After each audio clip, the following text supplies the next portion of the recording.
So you got this girl, her name's Rochelle, right? You know, she's a black chick, you know, nice brown skin, shiny, you know, she works out. You know, she pretty much, you know, in and out of school. So, you know, other than school, she's working out. And, you know, she lives away from her family all the way, you know, in Utah. So, you know, her family, you know, is always, you know, somewhere in the States, you know. So, you know, basically she's Jamaican. And, you know, she basically moved to Utah after, her parents helped her get through college. And, you know, she got to do like probably 1 or 2 years left. But, yeah, for the most part, you know, when she's at home, she gets lonely or whatever. So, you know, Utah's a big place. So, you know, her being a Jamaican chick,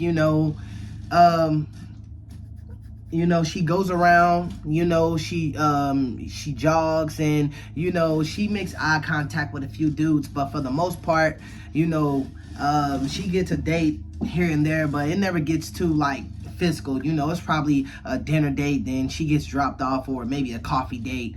But, you know, she just can't find the right guy. So a few weeks go by and, you know, she gets a notification on her phone. So she looks, and this is guy, his name is Alex, and, you know, it's a white guy, black hair, you know, just regular looking guy, but, you know, definitely catching her eye. So, you know, he says, hey, what's up, man? She says, nothing much, just hanging around the house. And he says, oh, okay. And they basically begin talking or whatever. So after a week, they finally meet up, and he's in Utah also. So they finally meet up at this little shack or whatever. And, you know, they got, seafood, and, you know, they bring the drinks out in the barrels. You know, it's basically like a seafood theme, you know, they got there. So, you know, they eating and they having a good time. And she's like, wow, I'm really feeling this dude. So, you know, he basically says, hey, you know, I'm not the type to, she stops him right there like, hey, look, I don't, you know, swing that way that fast. And he's like, no, trust me, I'm really feeling you. Like, I'm trying to, you know, get to know you on a deeper level. So this is something different that she never heard before. So, you know, Shorty's all, you know, crammed up in her brain, you know, thinking like, okay, he really cares for me. So something she usually don't do is she never brings guys back to the house, you know, but she ends up letting dude come over. And they having some wine, and they sitting there watching Hulu or whatever, you know. And they actually watching that Dexter show, you know. That's a good show, by the way. Go watch that. But yeah, they watching Dexter, and they on like season 3, and he's like, man, this is a good movie. And she's kind of falling asleep, you know, because they kind of tipsy. So they began making out, and, you know, it was consensual. She knew what she was doing. Long story short, you know, they do what they do in the bedroom. She wakes up, feel the bed, he's gone. So she texts him and calls him, and he texts her and say, hey, I'll be right back. So mind you, she's in love with this dude almost. Not all the way, but, you know, this connection there. So days go by. She's texting. He's not texting her back. She's like, what the? And they got Snapchats, you know, and sometimes you share locations. So dude, I guess, didn't cut his Snapchat off.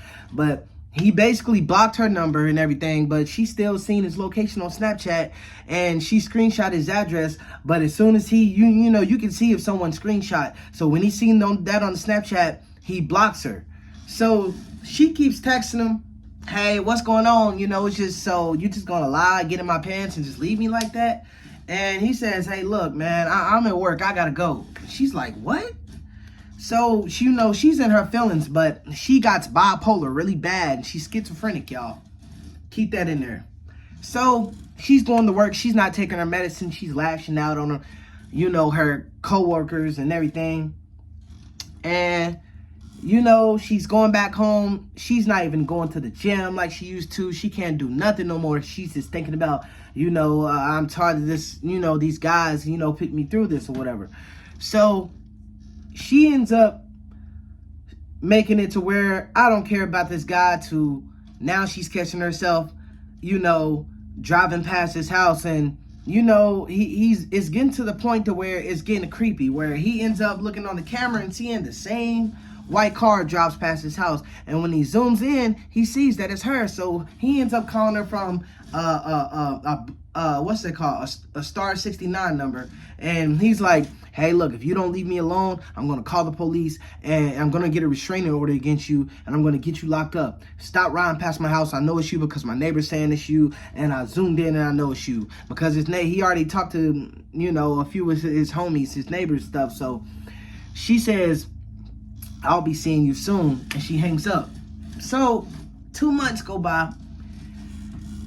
He's getting out the car, he just got through actually coming from a date. All of a sudden, he gets tased and everything goes black. He wakes up and this dude got on his boxers and that's all. And he's tied in this barn type thing. And she's just in the corner laughing, her makeup dripping down her face, and she's just laughing. She turns around and she got some scissors. And she's like, now you'll never be able to do this to anybody else. He's like, man, what are you? He looks down, and what he sees, y'all, his testicles is cut off. And not only that, she cut his sausage off too. So he passes out. He wakes up in the hospital, and basically the police give him the rundown. When you got out the car, your neighbor, he was out smoking a cigarette, and he seen some girl come out with a skinny chick, come out with an all black hoodie on and tase you and put you in the car. And he basically trailed her all the way back to where you are now, and he was calling us and we came here and saved you. But one thing we couldn't save was his sausage, y'all. She got locked up, and actually she got sent to the insane asylum, and she been there ever since. Y'all better be careful with playing with these girls' hearts, because you never know.